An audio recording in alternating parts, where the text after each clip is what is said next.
السلام عليكم ورحمة الله وبركاته.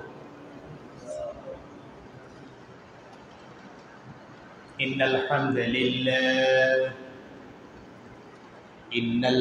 لله نحمده ونستعينه ونستغفره ونؤمن به ونتوكل عليه ونعوذ بالله من شرور أنفسنا ومن سيئات أعمالنا من يهده الله فلا مضل له ومن يضلله فلا هادي له ونشهد أن لا إله إلا الله وحده لا شريك له ونشهد أن سيدنا وحبيبنا ومولانا محمدا عبده ورسوله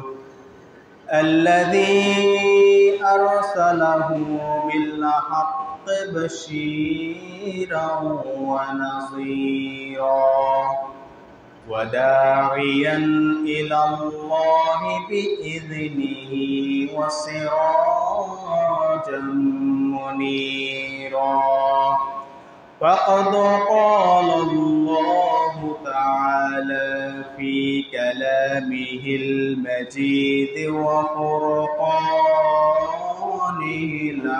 الحميد أعوذ بالله من الشيطان الرجيم بسم الله الرحمن الرحيم إن الله وملائكته يصلون على النبي يا أيها الذين آمنوا صلوا عليه وسلموا تسليما اللهم صل على محمد وعلى آل محمد كما صليت على إبراهيم وعلى آل إبراهيم إنك حميد مجيد اللهم بارك على محمد وعلى آل محمد كما باركت على إبراهيم وعلى آل إبراهيم إنك حميد مجيد سورة يوسف بداري حكمات لقمان قاری قرآن باری ای دل شادمان ما بلغ العلا بکماله حسنت جميع خصاله صلوا عليه وعليه মুআজ্জাজ হাজরিন মুহতারাম হযরত উলামায়ে কেরাম সম্মানিত এলাকাবাসী আমরা সর্বপ্রথম মহান আল্লাহ তাআলার দরবারে লাখো কোটি সুজুদ পেশ করছি যে আল্লাহ তাআলা আমাদেরকে আজকে জুমার দিনে সালাতুল জুমা আদায় করার জন্য সবার আগে আমাদেরকে আল্লাহ তাআলার কাছে পৃথিবীর মধ্যে সবচেয়ে প্রিয় স্থান মসজিদ সেখানে এনে উপস্থিত করেছেন। এই জন্য আমরা জবান দারাজ করে দিয়ে সেই মাওলার দরবারে আমরা কালেমাতুশ শুকর আদায় করছি। আমরা পড়ছি আলহামদুলিল্লাহ। সম্মানিত হাজিরিন, আমরা গত সপ্তাহে বলেছি আজকে আমাদের খুতবাটা হবে ইনশাআল্লাহ আমাদের শাবাব মাশারা শাবাব তরুণ যুবক শ্রেণী তরুণ যুবক সমাজের জন্যে তাদের জন্যে আজকের একটা খুতবা আমি দিব, এটা আমি বলেছিলাম। কারণ তরুণরা হচ্ছে একটা সমাজের মেরুদণ্ড। The young generation is a backbone of a society. একটা সমাজের একটা মেরুদণ্ড হচ্ছে যুব সমাজ। যুব সমাজ যদি সঠিক পথে থাকে তাহলে সমাজ সুশৃঙ্খল থাকে, সমাজে অপরাধ কম হয়, সমাজে অন্যায় কম হয়। কিন্তু যুব সমাজ যদি ভেঙে পড়ে, বিচ্ছিন্ন হয়ে যায়, পদচ্যুত হয়ে যায়, লাইনচ্যুত হয়ে যায়, তখন একটা সমাজ ধ্বংস হতে বেশি সময় লাগে না। ঠিক কিনা বলেন? তাহলে যুব সমাজ একটা শরীরে যখন মেরুদণ্ড ঠিক থাকবে না, আপনি সোজা হয়ে হাঁটতে পারবেন না। তেমনিভাবে যুব সমাজ তরুণ সমাজ যদি সঠিক না থাকে, সঠিক পথে না থাকে, দিনের পথে না থাকে, তাহলে আপনি যেমনিভাবে মেরুদণ্ড সঠিক না থাকলে আপনি সোজা হয়ে দাঁড়াতে পারবেন না, সোজা হয়ে হাঁটতে পারবেন না, সোজা হয়ে ঘুমাতে পারবেন না, ঠিক তেমনিভাবে একটা সমাজ সোজা হয়ে কখনো দাঁড়াতে পারবে না। সম্মানিত হাজরিন, আজকে আমার সেই যুবক ভাইদের জন্যে আজকের আমার এই খুতবা। আসুন এই যুবক সমাজের জন্যে তাদের সমাজের কল্যাণে তাদের যে ভূমিকা, তাদের যে contribution, the contribution of young society, young generation behind the development of our society, যে সমাজের উন্নয়নে, কল্যাণে, ওয়েলফেয়ারে যুব সমাজের যে ভূমিকা, আসুন আমরা দেখি কোরআন এবং হাদিসের মানদণ্ড দিয়ে আল্লাহ তাআলা এবং তার প্যারা নবী হযরত মুহাম্মদুর রাসূলুল্লাহ সাল্লাল্লাহু আলাইহি সাল্লাম তাদের ব্যাপারে কি পেশ করেছেন, কি বয়ান করেছেন। আসুন আমরা সেই কোরআন থেকে, সে হাদিস থেকে আমরা আমাদের ধারাবাহিক আলোচনা শুরু করি। তো শুরু করার আগে আল্লাহ রাসূলের সুন্নাহ বিতাড়িত মারদুদ শয়তানের ওয়াসওয়াসা থেকে আমরা পানাহ চেয়ে যথারীতি কোরআন এবং হাদিস থেকে আজকের খুতবার বয়ান আমরা শুরু করব ইনশাআল্লাহ বিইজনিল্লাহি তাআলা ওয়া তাবারাকা। সুবহানাকা লা ইলমা লানা ইল্লা মা আল্লামতানা ইন্নাকা আনতাল আলিমুল হাকীম। সবাই আমার সাথে পড়ুন। আউযু বিল্লাহি মিনাশ শাইতানির রাজীম। বিসমিল্লাহির রাহমানির রাহিম। ইন্নাল্লাহা ইয়া'মুরু বিল আদলি ওয়াল ইহসান ওয়া ইতা'i যিল কুরবা ওয়া ইয়ানহা 'আনিল ফাহশাই ওয়াল মুনকার ওয়াল বাগই ইয়া'iযুকুম লা'আল্লাকুম তাযাক্কারুন। সুবহানাল্লাহ। আল্লাহ তাআলা এখানে বলছেন ইন্নাল্লাহা ইয়া'মুরু বিল আদলি ওয়াল ইহসান। আল্লাহ তাআলা ইয়া'মুরু, আল্লাহ তাআলা নির্দেশ দিচ্ছেন, আদেশ দিচ্ছেন, বিল আদলি ওয়াল ইহসান, তোমরা ইনসাফ এবং সদাচরণ করবে। তাহলে এখানে আল্লাহ তাআলা বলছেন ইন্নাল্লাহা ইয়া'মুরু বিল আদল। আল্লাহ তাআলা কি নির্দেশ দিচ্ছেন? ন্যায় বিচার, সদাচরণ। কিসের নির্দেশ দিচ্ছেন? ন্যায় বিচারের, সদাচরণের। তাহলে এখানে দেখেন যে যুব সমাজের এক নম্বর কাজ হচ্ছে তারা সদাচরণ করবে, ভালো আচরণ করবে, মানুষের সেবা করবে এবং সামাজিক দায়িত্ব পালন করবে। ঠিক কিনা বলেন? তাহলে তাদের প্রথম কাজ কি? তারা ভালো ব্যবহার করবে, সদ আচরণ করবে। কারণ সদাচরণ ব্যতীত একজন মানুষের খুব নিকটবর্তী হওয়া যায় না। তাহলে দেখেন, 1 নাম্বার কাজ হচ্ছে তারা সদাচরণ করবে। কে? যুব সমাজ, তরুণ সমাজ।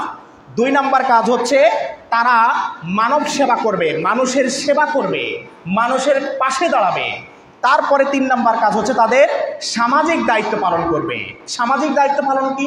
সামাজিক দায়িত্ব পালন আল্লাহ তাআলা পরিষ্কার করে ঘোষণা দিয়ে দিয়েছেন যে তাদের কাজ হচ্ছে তারা সদাচরণ করবে, তারা ন্যায় বিচার প্রতিষ্ঠা করবে, তারা আত্মীয়দের দান করবে, তাদের অধিকার রক্ষা করবে। সুবহানাল্লাহ। وَإِيتَاءِ ذِي الْقُرْبَى وَيَنْهَى عَنِ الْفَحْشَاءِ وَالْمُنكَرِ। এছাড়া তাদের জন্য আরো কাজ আছে। শুধু এইটুকু কাজ যারা করবে না, আরো তারা যেটা করবে সেটা হচ্ছে তারা যাবতীয় পাপাচারের কাজ থেকে মানুষকে বিরত রাখবে, তাদের সমাজকে নিরাপদ রাখবে।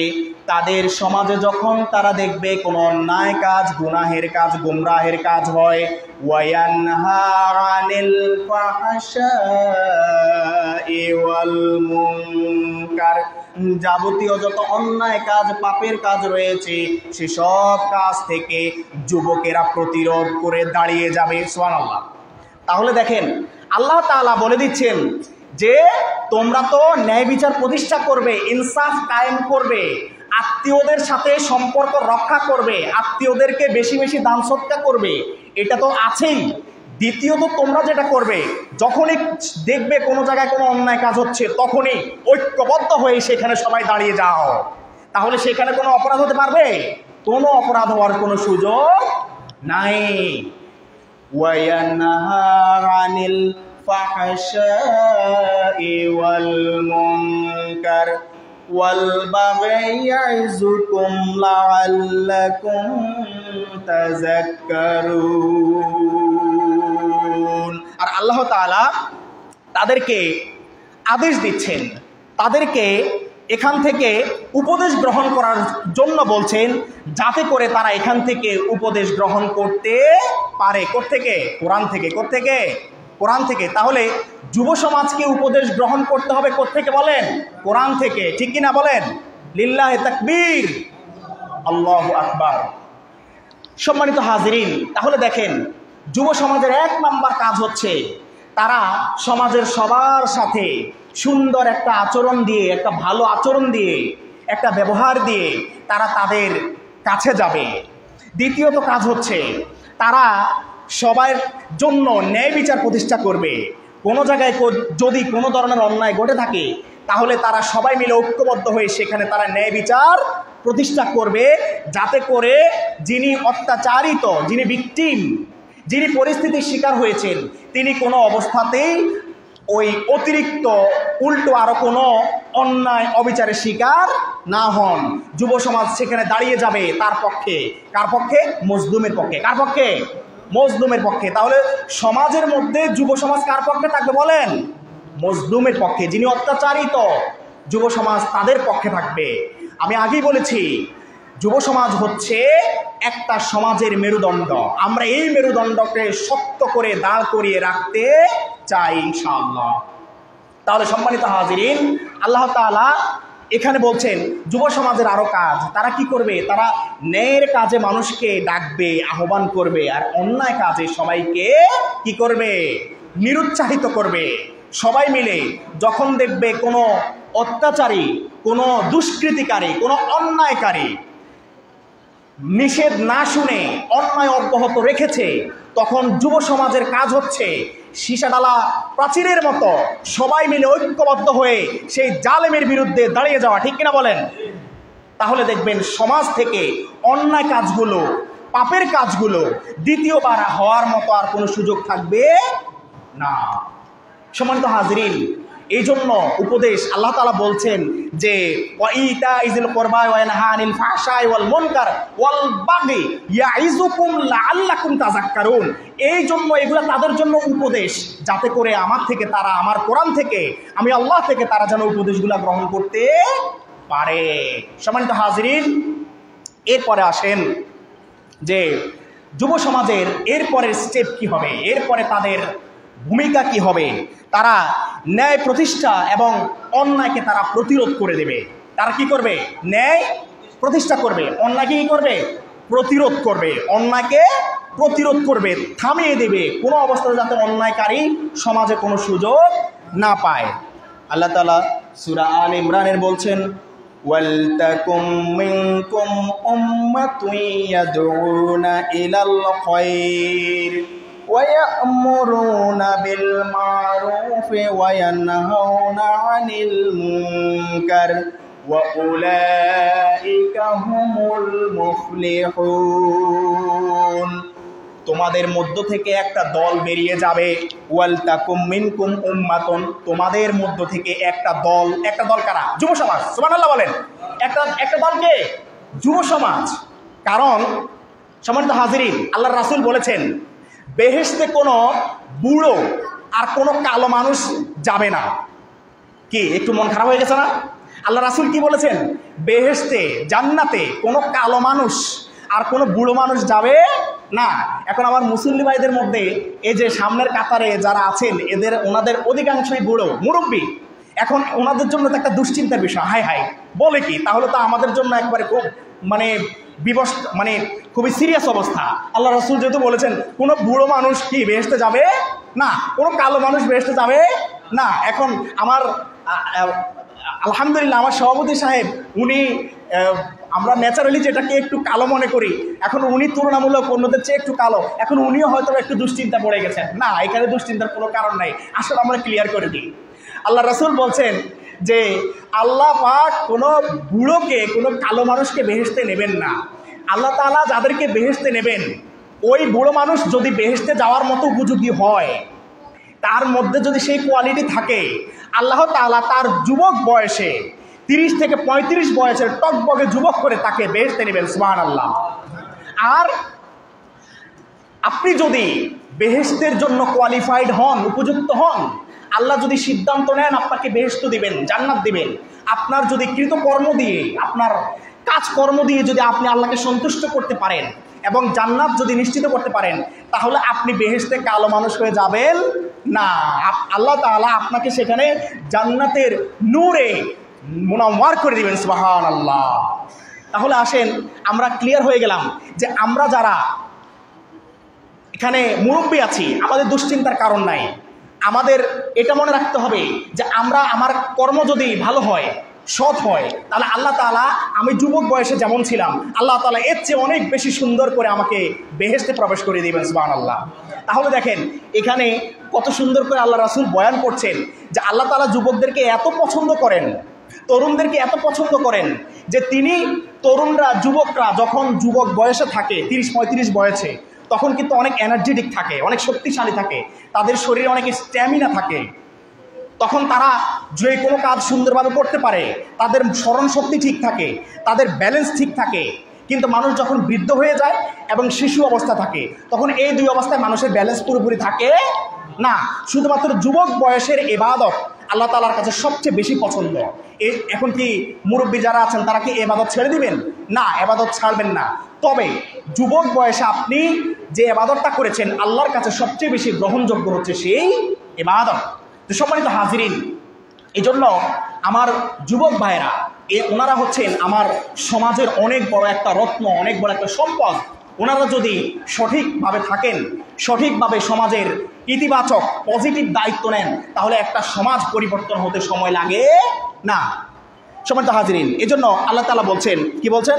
ওয়ালতাকুম মিনকুম উম্মাতুন, তোমাদের মধ্য থেকে একটা দল বের হবে, তোমাদের মধ্য থেকে একটা শ্রেণী, একটা দল বের হবে, ইয়াদউনা ইলাল খায়র, যাদের কাজ হচ্ছে তারা কল্যাণের দিকে মানুষকে আহ্বান করবে, ভালো কাজের দিকে মানুষকে আহ্বান করবে। তাহলে যুবকরা কি করবে? মানুষকে ভালো কাজের দিকে কি করবে? আহ্বান করবে। ন্যায়ের কাজের দিকে, ভালো কাজের দিকে, কল্যাণের কাজের দিকে, দ্বীনের দিকে, ইসলামের দিকে কি করবে? আহ্বান করবে। ইয়াদউনা ইলাল খায়রি ওয়া ইয়া'মুরুনা বিল মা'রুফ। এবং দ্বিতীয়ত তারা যেটা করবে, তারা মানুষদেরকে সৎ পথের দিকে তারা আহ্বান করবে, সৎ পথের দিকে তারা, সৎ কাজের দিকে তারা আহ্বান করবে। ওয়া ইয়ানহাউনা আনিল মুনকার। এবং এরপরে তারা যেটা করবে সেটা হচ্ছে তারা অন্যায় কাজ যদি দেখে সেখানে গিয়ে সবাই ঐক্যবদ্ধ হয়ে দাঁড়িয়ে যাবে। সুবহানাল্লাহ। এরপরে তারা কি করবে? শুধু সেখানে গিয়ে দাঁড়িয়ে যাবেই না, তারা সেখানে গিয়ে তাদের হাত দিয়ে তারা প্রতিহত করার চেষ্টা করবে। ঠিক কিনা বলেন? কারণ আল্লাহ রাসূল হাদিস শরীফে বলেছেন, মান রাআ মিনকুম মুনকারান ফালিয়ুগাইয়ির বিয়াদিহি। যখন তোমাদের সামনে কোনো অন্যায় কাজ হয়, এখানে খাস করেছেন যুবকদের জন্যে। কাদের জন্যে? কারণ যুবকরা যেখানে দাঁড়িয়ে যায় সেখানে অপরাধীরা পালিয়ে যায়। ঠিক কিনা বলেন? কিন্তু বুড়োরা যেখানে দাঁড়াতে যায় যুবকরা মনে করে দূর, উনি তো ঠিক মতো দেখতেই পায় না, উনি তো ঠিক মতো হাঁটতেই পারে না, আমি ওনাকে একটা ধাক্কা দিলে উনি পড়ে যাবে। বাচ্চা ছোট শিশু যারা আছে তারা এখানে অন্যায় কাজ এসে প্রতিরোধ করতে পারবে? পারবে না। তাহলে এখানে বুড়ো চলে গেল, এই শিশু বাচ্চাও চলে গেল, থাকলো কারা? যুবকেরা। থাকলো কারা? যুবকেরা। তাহলে আল্লাহ তাআলা এবং আল্লাহ তাআলার রাসূল তারা কোরআন এবং হাদিসে যে বেশিরভাগ বয়ান করেছেন, এই বেশিরভাগ সিংহভাগ বয়ান কাদেরকে উদ্দেশ্য করে বলেন? যুবকদেরকে উদ্দেশ্য করে। কাদেরকে উদ্দেশ্য করে? যুবকদেরকে উদ্দেশ্য করে। সম্মানিত হাজিরিন, এই জন্য তারা সেখানে শুধু দাঁড়িয়েই যাবে না, ফালিয়ুগাইয়ির বিয়াদিহি, তারা হাত দিয়ে সেটাকে প্রতিহত করবে। ফাইন লাম ইয়াস্তাতি ফাবিলিসানিহি, যদি তাদের পক্ষে হাত দিয়ে সেটাকে প্রতিরোধ করা সম্ভব না হয় তাহলে তাদের কাজ হচ্ছে তারা তাদের মুখ দিয়ে, তাদের জবান দিয়ে, তাদের উচ্চ আওয়াজ দিয়ে সে অন্যায় কাজকে প্রতিহত করবে। ঠিক কিনা বলেন? তাহলে প্রথমে আপনি হাত দিয়ে চেষ্টা করবেন। কোনো অবস্থাতেই যদি আপনি হাত দিয়ে আপনার পক্ষে সম্ভব না হয় তাহলে আল্লাহ রাসূল বলছেন, দ্বিতীয়ত, হে আমার যুবক সম্প্রদায়, ইয়া মাশারাশ শাবাব, ও ইয়াং জেনারেশন, তোমাদের জন্য কাজ হচ্ছে তোমরা তোমাদের জবান দিয়ে সেই অন্যায় কাজের বিরুদ্ধে সোচ্চার কণ্ঠে হয়ে দাঁড়িয়ে যাবে। চিল্লায় বলেন ঠিক কিনা? লিল্লাহি তাকবীর। তাহলে যুব সমাজ সব সময় তার মুখে কি রাখবে? লিল্লাহি তাকবীর, আল্লাহু আকবার। পৃথিবীর কোনো মানুষকে খুশি করার জন্য এই তাকবীর নয়, এই তাকবীর একমাত্র আল্লাহ তাআলাকে খুশি করার জন্যে, এবং এই তাকবীর দেওয়ার জন্য তিনি নির্দেশ দিয়েছেন। ঠিক কিনা বলেন? ওয়ামান ইয়াবতাগি গায়রাল ইসলামি দীনা ফালান ইউকবালা মিনহু ওয়া হুয়া ফিল আখিরাতি মিনাল খাসিরিন। সুবহানাল্লাহ। আল্লাহ তাআলা বলছেন, তুমি যদি, হে আমার মানুষেরা, হে আমার বান্দারা, পৃথিবীতে থাকা অবস্থায় যদি তুমি ইসলাম ব্যতীত কোনো জিনিসকে তোমার আদর্শ হিসেবে বেছে নাও, কে বলছেন? আল্লাহ বলছেন। কে বলছেন? গায়রা, গায়রা মানে ব্যতীত। গায়রা মানে কি? ব্যতীত। ইসলাম দীনা, ইসলাম ব্যতীত। কি ব্যতীত? কি ব্যতীত বলেন? ইসলাম ব্যতীত। তাহলে আল্লাহ তাআলার কাছে একমাত্র পছন্দনীয় মতবাদ, একমাত্র পছন্দনীয় আদর্শ কি বলেন? ইসলাম। ওয়ামান ইয়াবতাগি গায়রাল ইসলাম দীনা ফালান ইউকবালা মিনহু ওয়া হুয়া ফিল আখিরাতি মিনাল খাসিরিন। ফালান ইউকবালা মিনহু, তুমি দুনিয়াতে থেকে ইসলাম ব্যতীত যদি কোনো মতবাদে বিশ্বাস করো, যদি ইসলাম ব্যতীত কোনো কিছুতে যদি তুমি ঝাঁপিয়ে পড়ো, ফালান ইউকবালা মিনহু, খবরদার জেনে রাখো কিয়ামতের দিন আমি আল্লাহ এটাকে নিক্ষেপ করব, কোনো অবস্থাতে এটা গ্রহণ করব না। নাউজুবিল্লাহ। ফালান ইউকবালা, লাই ইউকবালা, আরবি দ্বিতীয় পত্রের একটা কায়দা আছে, লাই ইউকবালা, কোনো অবস্থাতেই কখনো এটাকে গ্রহণ করা হবে না। আল্লাহ তাআলা হুঙ্কার দিয়ে বলছেন, ফালান ইউকবালা মিনহু, তোমার পক্ষ থেকে তুমি যেই মতবাদে বিশ্বাস করেছ ইসলাম ব্যতীত, সেটাকে আমি আল্লাহ কিয়ামতের দিন কোনো অবস্থাতে গ্রহণ করব না। কে বলছেন? আল্লাহ বলছেন। فلن يقبل منه وهو في الآخرة من الخاسرين এবং ওই আখিরাতে বিচার দিবসে তুমি ক্ষতিগ্রস্তদের অন্তর্ভুক্ত হয়ে যাবে। নাউজুবিল্লাহ। তাহলে ক্ষতিগ্রস্ত কারা? ক্ষতিগ্রস্ত হয়ে যারা জাহান্নামী। যারা কি? জাহান্নামী। খাসিরিন, খাসিরিন মানে হচ্ছে ক্ষতিগ্রস্ত। তাহলে জান্নাতীরা কখনো ক্ষতিগ্রস্ত হবে? হবে না। জান্নাতীরা সবসময় সুসংবাদ প্রাপ্ত।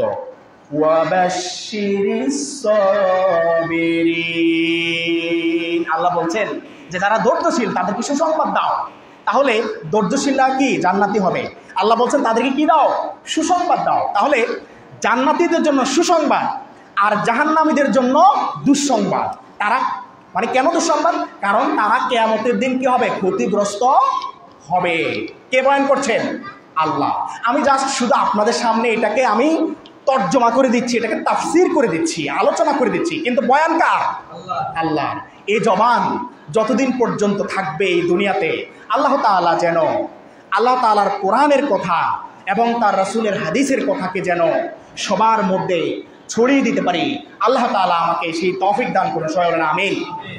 সম্মানিত হাজিরিন, তারপরে যুব সমাজদের মধ্য থেকে একটা দল বেরিয়ে যাবে যারা মানুষদেরকে কল্যাণের কাজের দিকে ডাকবে এবং তারা সবাইকে ভালো কাজ করার জন্য নির্দেশ দিবে, অন্যায় কাজ করার জন্য তাদেরকে বারণ করবে। আর এই কাজ যে দলটা করবে তারাই সফল কাম হয়ে যাবে। সুবহানাল্লাহ। তাহলে এই কাজগুলো যারা করবে তারা কি হবে? সফল কাম। সফল কাম বুঝুন তো? Successful. They will be successful who are doing this kind of activities right at this moment in this world, in this earth. They will be successful in the day of resurrection, inshallah, bismillah ta'ala.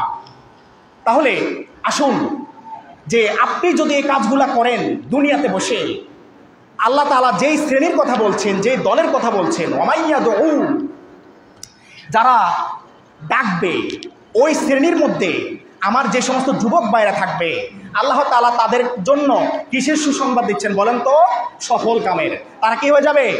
সফল কাম হয়ে যাবে, সফল হয়ে যাবে। আর আপনি যদি সফল হয়ে যান, এর থেকে বড় সফলতা আর কিছু হতে পারে না। দুনিয়াতে মনে করেন আমরা একটা চাকরি পেলাম, একটা গাড়ি কিনলাম, একটা বাড়ি করলাম, হ্যাঁ, একটা ফ্যাক্টরি করলাম, আমরা কি মনে করি আমরা সফল কাম হয়ে গেছি? হ্যাঁ, আপনি ক্ষণিকের জন্য সফল কাম হয়েছেন। কিসের জন্যে? ক্ষণিকের জন্য, অল্প একটু সময়ের জন্য আপনি কি হয়েছেন? সফল কাম হয়েছেন। চূড়ান্ত সফলতা কি? চূড়ান্ত সফলতা হচ্ছে আখিরাত দিবসে আল্লাহ তাআলা যখন আপনার কাজকর্মে সন্তুষ্ট হয়ে আপনার প্রতি রাজি খুশি হয়ে যাবেন, আপনাকে জান্নাতীদের সাথে যাওয়ার জন্যে ব্যবস্থা করে দিবেন, নির্দিষ্ট করবেন, সিলেকশন করবেন, নির্বাচিত করে দেবেন। সেই সফলতা হচ্ছে আপনার চূড়ান্ত সফলতা। বলেন ঠিক কিনা? তাহলে আল্লাহ তাআলা আপনাকে সেই সফলতার কথা বলছেন। আল্লাহ তাআলা আপনাকে আখিরাত দিবসের সফলতার কথা বলছেন। এখানে দুনিয়াতে আপনার একটা দোকান হবে, একটা গাড়ি হবে, একটা বাড়ি হবে, এটার কথা বলছেন না। আল্লাহ তাআলা যুব সমাজদেরকে কি বলছেন? যারা এই কাজগুলা করবে, কয়টা কাজ? তিনটা কাজ। কয়টা কাজ? তিনটা কাজ। এক নাম্বার হচ্ছে তারা ভালো কাজ করবে। এক নাম্বার কি? অন্যদেরকে ভালো কাজের জন্য আহ্বান করবে। দুই নাম্বার কাজ কি? অন্যদেরকে ভালো কাজের জন্য আহ্বান করবে। তিন নাম্বার হচ্ছে তারা যদি সমাজে কোনো অন্যায় কাজ দেখে তাহলে সবাই মিলে ঐক্যবদ্ধ হয়ে কি করবে? প্রতিরোধ করবে। সবাই মিলে কি করবে? প্রতিরোধ করবে। চার নাম্বার হচ্ছে তারা সবাই মিলে আল্লাহর আনুগত্য অর্জন করার জন্য, আল্লাহর পথে নিবেদিত থাকার জন্য সমাজকে প্রতিষ্ঠিত করবে। তাহলে চার নাম্বার কি? সমাজকে তারা আল্লাহর কোরআন অনুযায়ী চলার জন্য তারা কি করবে? নির্দিষ্ট করবে। এই চারটা কাজ যদি যুব সমাজ করতে পারে তাহলে যুব সমাজ কি হয়ে যাবে বলেন? সফল কাম হয়ে যাবে। কি হয়ে যাবে? সফল কাম হয়ে যাবে। এটাকে বলছেন? আল্লাহ বলছেন। সুতরাং সফলতা এটার চূড়ান্ত পর্যায়ে আমরা কখন দেখব? আখিরাতে। কখন দেখব? আখিরাতে। আল্লাহ তাআলা যখন আমাদেরকে সন্তুষ্ট হয়ে জান্নাতীদের অন্তর্ভুক্ত করে দিবেন, সেই দিনের চেয়ে বড় খুশি আর দুনিয়াতে থেকে আপনি কল্পনাও করতে পারবেন না। আল্লাহু আকবার। সেই দিনের সফলতাই হচ্ছে সবচেয়ে বড় সফলতা। সম্মানিত হাজিরিন, এই জন্য যুবকদেরকে অবশ্যই এই ক্ষেত্রে অগ্রণী ভূমিকা পালন করতে হবে। আল্লাহ রসুল সাল্লাল্লাহু আলাইহি সাল্লামের সময় দেখেন ইসলাম প্রতিষ্ঠিত হয়েছে যুবকদের রক্তের উপর দিয়ে। আল্লাহ রাসূল যখন ইসলাম প্রচার করেছেন, ইসলামের দাওয়াত দিয়েছেন, হযরত আবু বকর সিদ্দিক রাদিয়াল্লাহু তাআলা আনহু উনি যখন ইসলাম গ্রহণ করেন তখন তার বয়স ছিল 37 বছর। সুবহানাল্লাহ। কত বছর ছিল? 37 বছর। তাহলে দেখেন একটা 37 বয়সের একটা যুবক, টকবগে যুবক, ঠিক কিনা বলেন? হযরত ওমর রাদিয়াল্লাহু তাআলা আনহু যখন ইসলাম গ্রহণ করেছিলেন তখন তার বয়স ছিল মাত্র 26 বছর। সুবহানাল্লাহ। কত বছর ছিল? 26 বছর। বুঝেন 26 বছর এবং 37 বয়সের তরুণ যুবক তারা কি পরিমাণ টকবগে ইসলামের জন্যে, দ্বীনের জন্যে যেই কোনো মুহূর্তে তারা নিজের জান কোরবান করে দেওয়ার জন্য প্রস্তুত ছিলেন। সুবহানাল্লাহ। তারপরে হযরত আলী রাদিয়াল্লাহু তাআলা আনহু যখন ইসলাম গ্রহণ করেন তখন তার বয়স ছিল মাত্র 8.5 বছর। আল্লাহু আকবার। কত বছর ছিল বলেন তো? 8.5 বছর। তারপরে হযরত আব্দুর রহমান ইবনে আউফ তিনি যখন ইসলাম গ্রহণ করেন তখন তার বয়স ছিল মাত্র 17 বছর। তাহলে জলিলুল কদর সাহাবী যারা রয়েছেন, আল্লাহ রাসূলের পাশে সব সময় যারা বেশি সঙ্গ দিতেন ওনাদের বেশিরভাগ কি ছিলেন? যুবক ছিলেন। কি ছিলেন বলেন? যুবক ছিলেন। সুতরাং ইসলামের যুবকদের মর্তবা, মর্যাদা অনেক বেশি। আল্লাহ রাসূল সবসময় যুবকদেরকে অনেক মহব্বত করতেন। তিনি সবসময় যুবকদেরকে বয়ান করতেন। একবার আল্লাহ রাসূল সাল্লাল্লাহু আলাইহি সাল্লাম, হাদিসের বর্ণনা বলছি, একবার আল্লাহ রাসূল সাল্লাল্লাহু আলাইহি সাল্লাম বয়ান করছিলেন, আলোচনা পেশ করছিলেন দ্বীন সম্পর্কে, জিহাদ সম্পর্কে। তখন হযরত জারির রাদিয়াল্লাহু তাআলা আনহু, জলিলুল কদর সাহাবী, তিনি একটু পরে এসেছেন। তিনি এসে দেখেছেন বসার জায়গা নাই, সব কি হয়ে গেছে? ব্লক হয়ে গেছে। তখন তিনি দাঁড়িয়েছিলেন, তিনি দাঁড়িয়ে শুনতেছেন আল্লাহ রাসূলের বয়ান। আল্লাহ রাসূল তিনি যুবক ছিলেন। তিনি কি ছিলেন? যুবক ছিলেন। আল্লাহ রাসূল সাথে সাথে তার গায়ের চাদর মোবারক দিয়ে বললেন, জারির, ও আমার অন্তরাত্মা, আমার ভালোবাসার জারির, তুমি বসো, আমার চাদরের মধ্যে বসো। জারির তুমি কেঁদে দিলেন। তিনি আল্লাহ রাসূলের চাদরকে নিয়ে চুপে বেঁধে থাকলেন আর বললেন যে, কি বললেন? যে আল্লাহ রাসূল, আপনি আমাকে আপনার চাদর মোবারক দিয়ে দিয়েছেন। আকরামাকাল্লাহ কামা আকরামতানি ইয়া রাসূলুল্লাহ। সুবহানাল্লাহ। তিনি কি বললেন? আকরামাকাল্লাহ, হে আল্লাহ রাসূল, আল্লাহ আপনাকে সম্মানিত করুক। কামা, যেমনি ভাবে, আকরামানি, আপনি আমাকে সম্মানিত করেছেন। আল্লাহু আকবার। তিনি আবেগে কেঁদে দিলেন। তিনি চুপু কেঁদে থাকলেন আর এই দোয়াটা করলেন আর বললেন, হে আল্লাহ রাসূল, আপনার এই চাদরে আমি বসবো, আমি বসবো আপনার এই চাদরে। সুতরাং আল্লাহ রাসূল দেখেন যুবকদেরকে কত ভালোবাসতেন, কত পছন্দ করতেন। তিনি তার গায়ের চাদর ছুড়ে দিয়েছিলেন যে, জারির, তুমি বসো, তুমি আলোচনা শুনতে আসছো, বয়ান শুনতে আসছো, জিহাদের বয়ান শুনতে আসছো, তুমি বসো। আল্লাহু আকবার। তাহলে যুব সমাজেরকে আল্লাহ রাসূল সবচেয়ে কি করতেন? মহব্বত করতেন।